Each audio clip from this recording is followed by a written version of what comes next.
ബംഗാൾ ഉൾക്കടലിൻ്റെ തെക്ക് പടിഞ്ഞാറൻ ഭാഗം മുതൽ വടക്കൻ ലക്ഷദ്വീപ് പ്രദേശം വരെ വടക്കൻ തമിഴ്നാട്, തെക്കൻ ഉൾനാടൻ കർണാടക, വടക്കൻ കേരളം വഴി സമുദ്രനിരപ്പിൽ നിന്ന് 7.6 കിലോമീറ്റർ ഉയരത്തിൽ ന്യൂനമർദ്ദപാത്തി സ്ഥിതി ചെയ്യുന്നു. പശ്ചിമ ബംഗാളിലെ ഗംഗാ സമതലങ്ങൾക്കും അതിനോട് ചേർന്നുള്ള ജാർഖണ്ഡ്, വടക്കൻ ഒഡീഷ പ്രദേശങ്ങൾക്കും മുകളിലായി ന്യൂനമർദ്ദവും സ്ഥിതി ചെയ്യുന്നു. കേരളത്തിൽ അതിശക്തമായ മഴയ്ക്ക് സാധ്യതയുള്ളതിനാൽ കണ്ണൂർ, കാസർഗോഡ് ജില്ലകളിലെ യെല്ലോ അലർട്ട് ഇന്ന് ഓറഞ്ച് അലർട്ടായി ഉയർത്തി.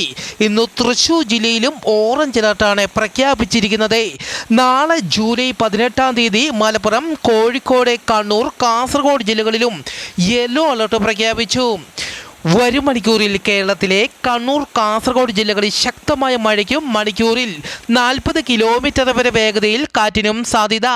കോഴിക്കോട് ജില്ലയിൽ നേരിയ മഴയ്ക്കും മണിക്കൂറിൽ 40 കിലോമീറ്റർ വരെ വേഗതയിൽ കാറ്റിനും സാധ്യതയുണ്ടെന്ന് കാലാവസ്ഥാ റിപ്പോർട്ട്. മെക്സിക്കോയിൽ ശക്തമായ ഭൂകമ്പം. ഗോട്ടിമാലയിലും എൽ സാൽവഡോറിലും ഭൂകമ്പം അനുഭവപ്പെട്ടു.